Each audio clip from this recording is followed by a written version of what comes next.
मुंशी जी मालिक जी। मुंशी यार हालात काफ़ी ख़राब हैं, कुर्बानी भी आ गई है। कुर्बानी ना दी तो चौधरी की इज्जत नहीं रहती। जी साहब आप टेंशन क्यों लेते हैं, मेरे होते हुए आपकी इज्जत पर हर रफा आज हो ही नहीं सकता। मैं अभी कुछ बंदोबस्त करता हूँ बकरे का।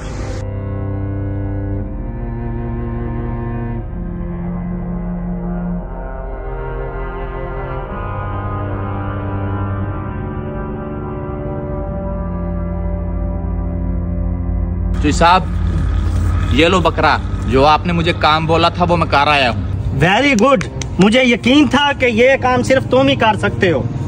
चलो अब इसको ना महफूज जगह पे बांध दो, कुर्बानी वाले दिन इसको हलाल करेंगे। जी साहब मैं अभी छोड़ के आया इसे महफूज जगह। यार बकरा तो चोरी का ले आया है मुंशी, लेकिन इसकी कुर्बानी लग जाएगी।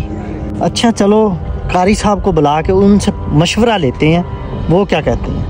मेरी सलाह है बड़े कारी को नहीं बुलाता, छोटे कारी को बुलाता हूँ। छोटे कारी के पास इतना इल्म भी नहीं है, उसको बंदा अपने जाल में फंसा लेगा इजीली। अस्सलाम वालेकुम कारी साहब। खैर वो किसकी कॉल आ गई है? चौधरी साहब की कॉल। वालेकुम अस्सलाम। कारी साहब मेरे डेरे पे तो आए जरा। खैरियत है? जी जी काम है। जी मैं बस अभी आया। जी चौधरी साहब हुक्म हो, कैसे याद किया मुझे? कारी साहब आपसे एक पर्सनल बात डिस्कस करनी है, अगर बड़े चौधरी साहब को ना बताएं तो। जी हुक्म करें, ऐसी कौन सी बात है जो बड़े चौधरी साहब से आपको छुपानी पड़ रही है? दरअसल कारी साहब बात कुछ यूँ है कि हालात खराब हैं, कुर्बानी भी करनी है और कुर्बानी का बकरा हमने चोरी का लिया है।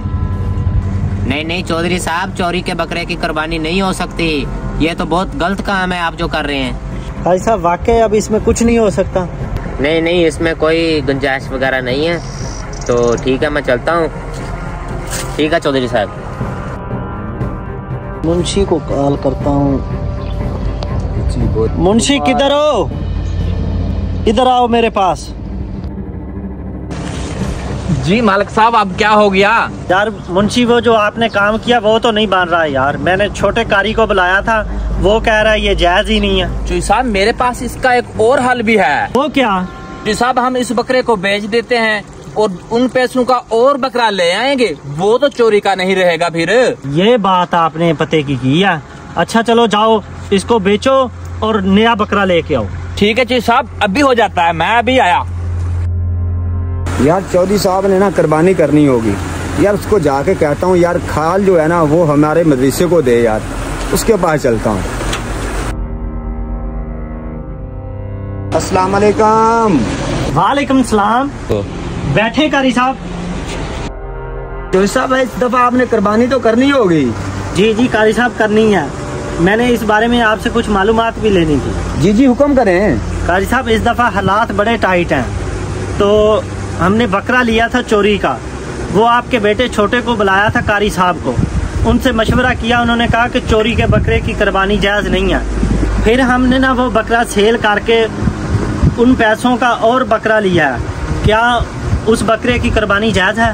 नहीं चौधरी साहब ये कुर्बानी नहीं हो सकती आपकी, वो पैसे तो हराम के ही है ना।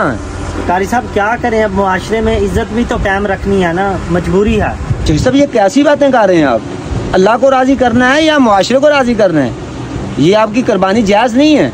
इससे 1000 दर्जे बेहतर ये है कि आप कुर्बानी ना करें। बड़ी मेहरबानी कारी साहब, आपने मेरी आंखें खोल दी। शुक्र है चौधरी साहब, अल्लाह ने आपको हिदायत दी। अल्लाह ताला सब पे रहम करे।